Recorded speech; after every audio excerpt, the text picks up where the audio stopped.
guys know what the greatest accomplishment of Sephiroth is? It's the fact that in almost every iteration of his design, he looks amazing. Anime style? Amazing. Live action? Awesome. That weird Amano design? Still super cool. I'm quite attached to the Kingdom Hearts look, if you can't tell, but it's just honestly kind of a miracle that it looks great every time. Then again, Square is cheating because it's a scientific fact that characters with white hair are unbelievably sexy. No exceptions. Howdy friendos, my name is Stuart and welcome to the video series where we take a look at pop culture characters and determine what alignment they are. Today we'll be taking a look at Final Fantasy VII's main antagonist, Sephiroth, and determine what flavor of evil he'll be relishing. Will it be the mild yet fulfilling flavor of lawful evil, reflecting his time in Soldier? Or will it be the sweet and sour flavor of neutral evil, reflecting his goal of ruling the world? Or will it be the bitter, pungent flavors of his hate boner for Cloud, reflected in his chaotic evil methods? Now before we begin, many of you have figured out that Sephiroth is actually the character labeled as neutral evil on my alignment chart. When I made this wheel, my logic was based on my memories of playing Final Fantasy VII when I was younger, my overly large nostalgia goggles of Advent Children, and my faith in Team 4 Star's Abridged series. If you don't biggity bounce your ass up out of this bed. Do I still think this? I'm not so sure anymore. I didn't realize how many side games and supplementary material came out since I last checked in on 7. My memories of Sephiroth is as cloudy as, well, Cloud's memories actually. But after binging hours upon hours of lore recaps, gameplay, and tons of reading, I think I got Sephiroth figured out. Sephiroth was a super soldier working for an organization called Shinra and their private military called Soldier. They used genetic experience grafting cells from an alien called Genova and implanted them into his biological mother's womb in the hopes of reviving an ancient race called the Cetra, the goal of which was so that the company that did this could discover the Promised Land, an area full of infinite energy. He found out about this, went insane, declared Genova as his mother, and got killed. Sorta. He fell into this font of power called the Lifestream and then used his power to try to take over the world. Of course! The details of Sephiroth's backstory were explained in flashbacks, but many of his actions happened before the beginning of Final Fantasy VII. After his supposed death, his actions were almost always done by magic copies or other agents acting as an extension of Sephiroth's will, and we never actually see or interact with his true body until the end of the game. It's definitely confusing at first blush, especially since the games like to tell most of his story through flashbacks, false memories, and other uncertainties. This video should be able to cut past all of that and give you the core story. However, those things that I listed above only happened in Final Fantasy VII. We actually see the entirety of Sephiroth's life play out through at least 5 different media sources. I'll try to keep it as simple as possible, but it's kooky if you aren't paying attention. The media that we'll be looking at today in chronological order are Final Fantasy VII Crisis Core. This game focuses on Soldier First Class Zack Fair and his time before the events of Final Fantasy VII. In this game, we see Sephiroth at the earliest points of his life. He had only a few friends, Angeal, Genesis, and Zack. It mostly focuses on the drama happening between the lot of them as they discover the dark secrets Soldier was hiding. All these events lead up to the main series title, Final Fantasy VII. Throughout that game, Sephiroth is mostly kinda sorta dead.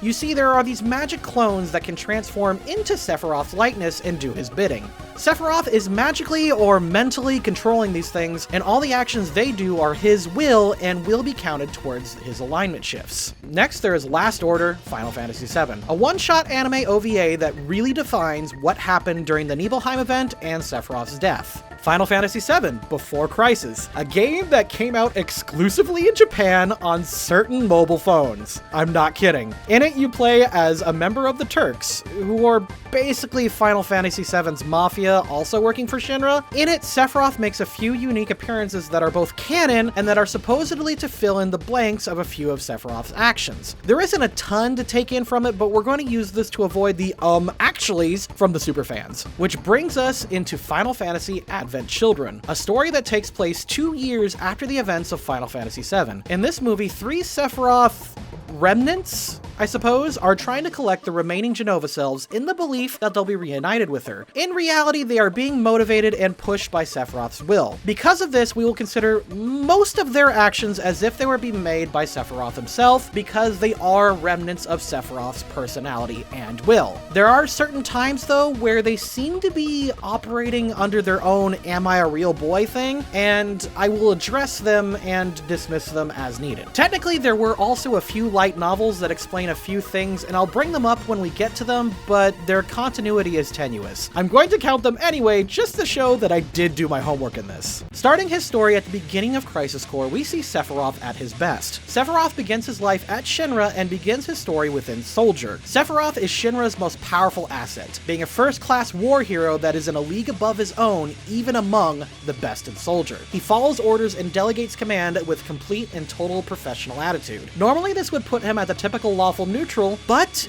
that doesn't quite reflect his personality. Sephiroth is actually pretty friendly and understands the effect he has on people, on his soldiers, on civilians, and even his friends. He will also decline missions sometimes if he feels he is either unnecessary, doesn't want to, or would directly affect his friends. Now, this may surprise you, but we're actually going to put him at lawful good. But we will be skewing him towards true neutral just a bit to reflect that he keeps people at a distance, but he's willing to let them into his life once he begins to respect them. Honestly, it's kind of sad when you look at how good of a person he actually was in Crisis Core, and then, what he becomes later. I'd say it's an underrated game, but no, the rest of the game is really bad. Like, you have no idea. Thankfully, there aren't any weird laws of magic that affect morality in the Final Fantasy world. For example, using spells like white, black, or blue magic doesn't affect your morality at all. Despite all of the complexities of Final Fantasy VII's story, Sephiroth's actions are pretty straightforward, and there isn't too much that we need to give context to, with the exception of a few things. Mind control, false memories, and mental manipulation are a huge part of Final Fantasy VII's plot. As I mentioned earlier, Sephiroth is actually dead throughout a huge chunk of Final Fantasy VII's story. Basically, after his death at the hands of Cloud, he is able to influence anyone in the world that carries Jenova cells. If he overrides someone's will and forces them to do something, that's definitely evil, as it's removing their agency. Also, insanity is another huge part of Sephiroth's backstory, and it's not like proper insanity, where it's a mental disorder that deteriorates a person over time. It's that goofy Saturday morning supervillain style insanity. And this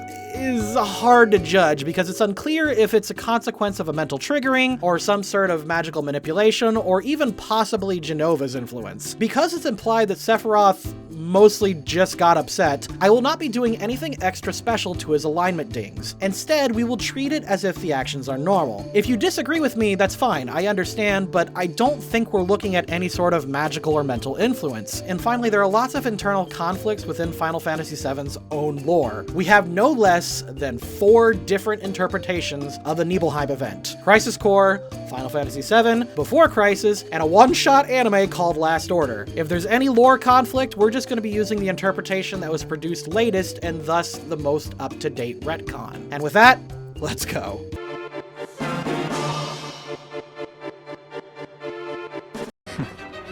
Noted.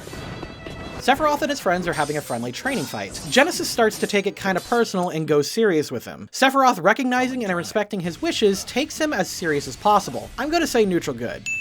Is it treatable? First, he'll need a transfusion. You aren't viable. Sephiroth tries to give his friend a blood transfusion, but is refused because he's not applicable. Neutral good. Near the end of the Wutai War, Shinra is attacked by the terrorist group Avalanche. Sephiroth is called in to take them out. He does, but he is stopped by their leader, a woman named Elf. She claims that Avalanche's goals are noble and that they have a goal to fight for. This has a profound effect on Sephiroth and unsteadies him enough to give her time to escape. This fighting for a goal mentality will follow him forever. Neutral. It means Angeal has betrayed us as well. Sephiroth simply informs Zack about the betrayals of his 2 best friends. Honestly, I kind of feel for the guy. Lawful neutral. And Sephiroth? Refusing to go. I understand now why Sephiroth chose you. Huh? Genesis and Angeal. Those 2 were Sephiroth's only friends. He didn't want to fight them. That's why he refused the mission. Sephiroth refuses a mission because it involves his friends and he doesn't want to potentially have to kill them. Chaotic good. The company has decided to eliminate Genesis and his cohorts. So it's search and destroy? The army is mobilizing, but there's still time. You and I will find them before they do. And what? fail to eliminate them. Sephiroth accepts a mission to eliminate his friends with Zack. He then informs Zack that they are purposely not going to kill them. He is doing this to protect them. Chaotic good. The company training room. We used to sneak in there for fun. Sephiroth reflects on his time in training with his friends. I'm choosing to believe he is doing this to bond with Zack. Neutral good. And I. Zack, go after Hollander. Yeah. I'm kinda counting this twice, but Sephiroth sends Zack after the scientist Hollander so that he could distract Genesis and make sure no one is killed. This is arguably lawful neutral, but instead he takes his time to talk to his friend and try to give him what he wants. I'm actually going to go with chaotic good since our boy has no intention of bringing in or eliminating Genesis. Okay, I'm honestly not quite sure what's happening here, because in the last sequence, Angeal was an enemy and was publicly announced as a traitor, but now, for whatever reason, Sephiroth just sees him fly through the window with Zack like it's no big deal. I'm guessing this is just Sephiroth trusting Zack's judgment here. He also gets really pissy about protecting Hojo too. I'm just gonna say chaotic neutral? What's even happening here?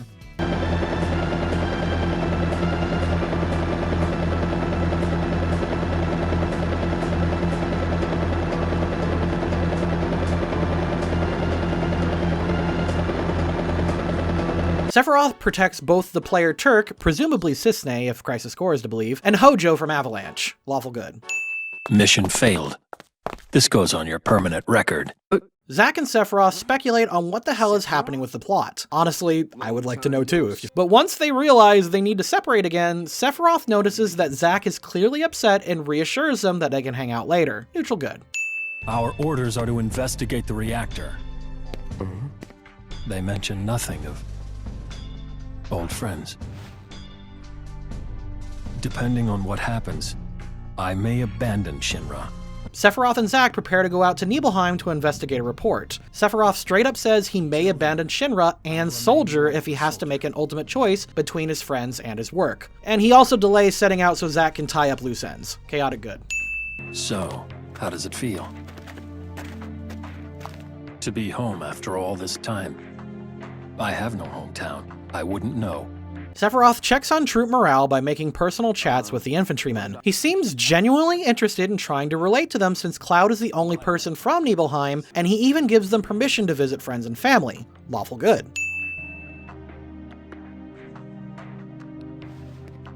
Sephiroth humors and allows the local guide girl to take pictures and be in charge of movement to the Mako reactor. Neutral good.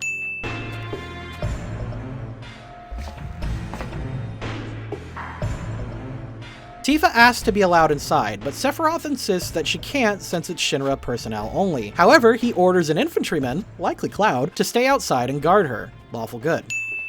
What is that? You average soldier members are Mako-infused humans. You're enhanced, but you're still human. Are they monsters? Yes. The Shinra scientist Hojo was the one who created them. Abominations spawned by Mako energy. That's what monsters are. Sephiroth explains to Zack about the origin of monsters. He seems to feel genuine remorse for them. Lawful good. You said average member. What about you? This is kinda where it stops making sense. Sephiroth knows where monsters come from, but when asked if he was one, he apparently has a breakdown to the point of lashing out against Zack? What? I'm sorry, I know I really shouldn't harp on this, but Sephiroth isn't dumb. He should have at least considered the possibility, especially since he's been raised all of his life in Shinra and knows that soldiers are all enhanced with Mako. Chaotic neutral? Genova Project was the term used for all experiments relating to the use of Genova's cells. Sephiroth, I need your help. My body is continuing to degrade. What do you want of me? Share your cells with me. Whether your words are lies created to deceive me, or the truth that I have sought all my life, it makes no difference. You will rot. After receiving all of this news about his origins, Sephiroth refuses to help his friend by sharing his cells with Genesis, condemning him to die to a rotting death. Chaotic evil. Sephiroth spends a sleepless week in the Shinra Manor, reviewing documents constantly about his origins, slowly falling into madness. Since he completely abandons his mission and refuses to speak to anyone during this time, I will simply count this twice. Chaotic neutral.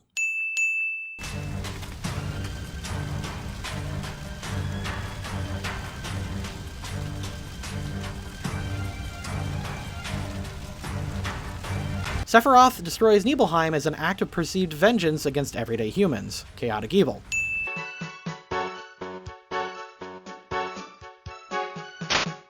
Sephiroth vows to retake the world for his mother and attacks the Turk. Neutral evil.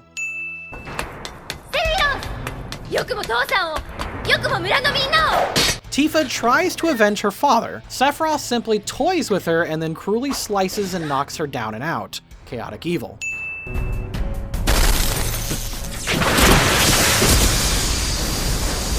Sephiroth attempts to grab Jenova, but Zack intervenes. Sephiroth then attacks him, calling him a traitor. I'm actually going to insist neutral evil since he was mostly after Jenova and ignored Zack at first and he didn't bother to deliver a killing blow. Neutral evil. Kasa.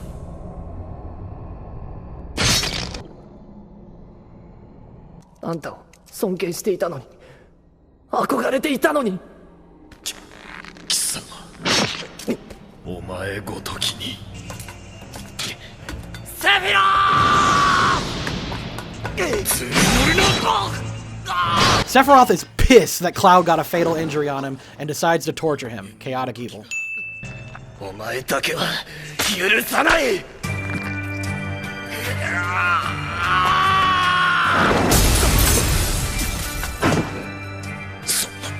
Realizing he can't win, Sephiroth jumps into the livestream with Jenova, tainting it forever. Neutral evil. 5 years passed as Sephiroth traveled the livestream and eventually travels to a northern cave inside the northern crater. There he gathers power and reforms his body inside a cocoon of Mako. He then learns to control all creatures with Jenova cells as he enacts his plan to become a god. Neutral evil. Who the f killed him? I'm gonna go with whoever used Sephiroth's sword. Sephiroth takes control of Jenova's remains that got moved to Shinra headquarters. There he lets out Cloud, who at this point is considered a Sephiroth clone, and then kills President Shinra after declaring that Shinra would never acquire the Promised Land. Neutral evil. Sephiroth, I see you've trained yourself to phase through steel. I have no idea who you are. What? You killed everyone in Nibelheim! I think I'd remember something like that. Sephiroth broke into the boat to presumably kill Rufus Shinra, but once he saw Cloud in the gang, he dropped a piece of Jenova and flew off, leaving them to a boss battle. I want to say neutral evil, but since he left behind the boss fight after accomplishing his goal, I'm gonna say chaotic evil. It's been a while. Good to see you, Cloud. I'll be traveling north past Mount Nibel. Come follow me. Sephiroth challenges Cloud to meet him at the Temple of the Ancients. Lawful evil. Sephiroth, why are you here?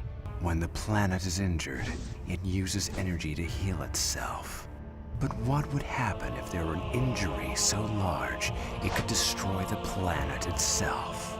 The amount of energy needed to heal would be godlike. Well, anything that large would require something like a nuke, or a giant monster attack, or a calamity. From the sky. Black materia contains the ultimate destructive magic. Meteor. Sephiroth reveals his master plan to destroy the planet by using black materia and meteor to become a god by absorbing the lifestream. Lawful evil. Do as your master commands. I'm weak. Give me the black materia. Sephiroth mind controls Cloud, forcing Cloud to give him the black materia. Chaotic evil. It's all right, Cloud. All is forgiven.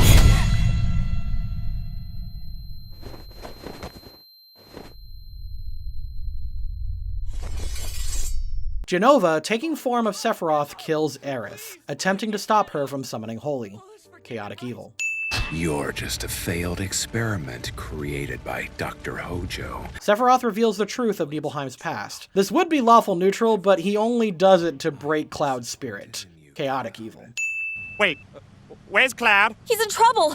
Please, he needs your help. Oh, Blondie needs Barrett to help him out. Big damn surprise! Thank you, Barrett. Creating an illusion in the form of Tifa, Sephiroth tells Barrett to leave his post. Chaotic evil. That failure is a Sephiroth clone I created 5 years ago. I took the survivors of the Nibelheim incident and injected them with Sephiroth's genes. My reunion theory proposed that Jenova's body would become one again if it were ever dismembered. It was never a pursuit. It was a summon. It's revealed here that Cloud is an experiment by Dr. Hojo in an attempt to spread Genova's genes. Turns out, Cloud pursued Sephiroth between a mix of these genes and Sephiroth's will influencing him. Neutral evil. What happened with... Tifa, I say this with zero humorous intent. Cloud, he f***ed up. Sephiroth summons Meteor to injure the planet so that he can absorb the lifestream. He isn't planning genocide or anything like this. His goal is to become a god, not cause a ton of death. In fact, he wants to rule the world this way. Because this is more of a means to an end, I'm going to say neutral evil. Sephiroth blocks Holy from being accessed by the party. They need to fight him in order to save the planet. Neutral evil.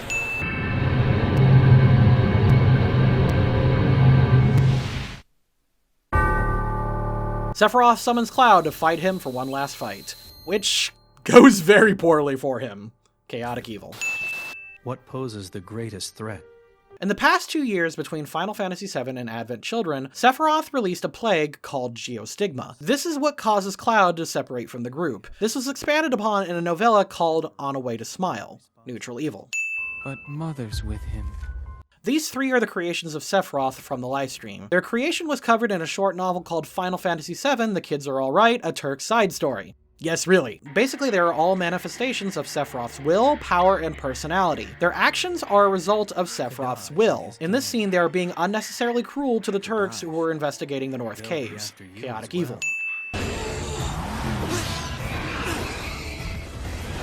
They're sentient to an extent, but otherwise they exist to carry out Sephiroth's orders. When they attack Cloud in this scene, they are doing so with the goal of recovering Jenova's cells. Killing Cloud is just a bonus. Neutral evil.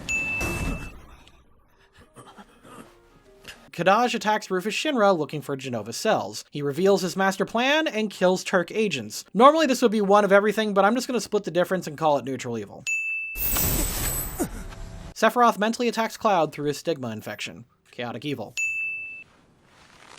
Laws picks a fight with Tifa because he's bored and he kidnaps Marlene. Chaotic evil.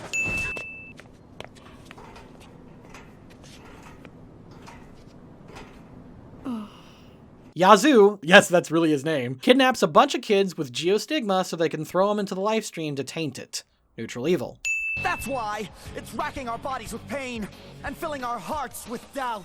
Kadaj lies to a bunch of kids, telling them that the pool will cure them, but in reality it will sacrifice them. Chaotic evil. The Sephi Bros set up a trap for Cloud, but also use children as hostages and human shields. Awesome fight, though. Chaotic evil. What do you think you're doing? Give us back our children! The Sephi Bros line up all the kids in town square and then summon monsters to cause as much pain and panic as possible. Chaotic evil. Him. He's coming back. Kadaj explains his plans to revive Sephiroth. Lawful neutral. Good. Then let's put an end to all this. Kadaj summons Bahamut Sin to rip up the monument holding the Jenova cells. Neutral evil. Mother! A good son would have known. Yeah, if those are Genova cells, how did they not sense them? I mean, I guess they're in a magic box, but sure. Kadaj tries to kill Rufus instead of jumping after the box. Chaotic evil. Dope-ass scene. Still not quite a nat 20, but the Sephiroth Bros play a cat and mouse chase where they try to find a safe place for Genova cells while fighting Cloud and the Turks. Neutral evil. So what if I'm a puppet? Once upon a time... You were too! Okay, I'm not gonna count this moment, because I think this is more Kadaj directly having some sort of existential crisis than anything to do with Sephiroth. My reunion.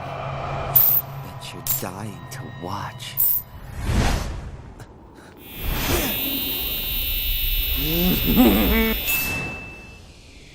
Yes! Good to see you, Cloud. Yes! What I want, Cloud, is to sail the darkness of the cosmos with this planet as my vessel. Just as my mother did long ago. Yes! That's all you need to know about Sephiroth. Raging egomaniac, holier than thou, impossibly powerful, completely otherworldly, and the only thing standing in his way is some uppity nobody playing hero. Nat 20 scene, neutral evil. Is this the pain you felt before? I will never be a memory. So I came into this project guns ready to go. The research I did on this character was definitely the most exhausting and extensive out of any characters that I've ever done so far, and a lot of that is because his life and history is chronicled through so much media, and it doesn't help that his story is laid out really confusingly on purpose. Final Fantasy has a habit of writing really weird layouts to their stories, but then again, they are also writing ultra-long 35+ hour games. It's kinda nuts that the games turn out as good as they do, because the writing quality has incredibly high peaks and valleys. That being said, I'm actually really glad I did Sephiroth. Like I said, I came into this expecting to rip this character a new one, but to be honest, it was pretty good. But only if you look at it through the broad spectrum that we've laid out here. Otherwise, this story is a mess. Cloud, walk away. I am a grumpy old man. I live in Pennsylvania and was born in November. I have mesothelioma, and I may be entitled to financial compensation.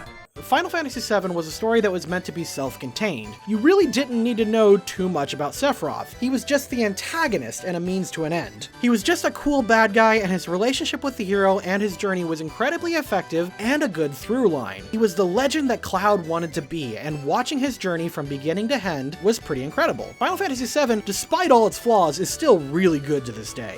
Another big issue is the fact that the game got too popular for its own good, to the point that they would honestly be fools for not capitalizing on it. I don't fault them one bit for doing what they did. Crisis Core is honestly really bad. Trust me when I say you guys saw the good portion of the game. What's worse is that Sephiroth is too good a guy in that game. He's too friendly, too fun, and too in control for most of the game. I honestly don't believe that this guy would turn into this guy just from the realization that he has some monster DNA. Sorry, no, I don't believe it. It doesn't work. However, I think they may have accidentally fixed his story by themselves. Keep in mind, I'm looking way too far into this, but hear me out. Final Fantasy VII Before Crisis fixes everything about Sephiroth's story. And the timeline of events that I laid out, Sephiroth joins Soldier and is just sort of kicking ass and hanging out with his buddies. Then here comes along a set of terrorists and assassins called Avalanche. They have this woman named Elf, and she manages to keep up with Sephiroth for a bit. Then she calls him out asking, "Why do you fight?" "We fight for a reason."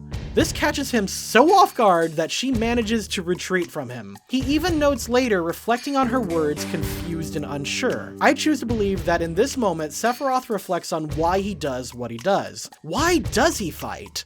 I think at this moment, Sephiroth chooses to devote himself to his friends. He goes all anime pro tag. I fight for my friends. Because it's shortly after this moment that Sephiroth meets Zack and starts forming his friendship with him and begins to take actions that benefit Genesis and Angeal and less for Soldier. Think about it. After this moment, Sephiroth starts refusing missions, sabotaging his own missions, and then considers leaving Shinra because of what it's done to both Angeal and Genesis. This, I think, is the first character flag Sephiroth truly has. But then during Crisis Core, Sephiroth keeps getting betrayed by these friends over and over. Genesis in his constant jealousy, and Angeal in his being whatever weird flip-flop he was doing. Honestly, the story was very unclear. Plus, not only that, Sephiroth is forced again by Soldier to protect Hojo, a person he absolutely hates. At this point, Sephiroth is at his most vulnerable. His closest friends are traitors and or dead. So he opens up to Zack, and even to this nobody infantryman who seemed close to him. He's considering leaving Shinra because everyone he's ever cared about has suffered because of them. And then he's hit with the realization that he may not in fact be human, but instead a monster created by that very same company that raised him and lied to him all of his life. And then, to top it all off, here comes your former best friend. Is he there to reassure you and help you get through this moment? No. Turns out, he still hates his guts, and he only wants him for his special genes. In Sephiroth's mind, at this point, Sephiroth realized that he's got nothing in his life. He realized that fighting for Soldier was pointless because they lied and used him. His best friends betrayed and used him. And his two new friends were no guarantee.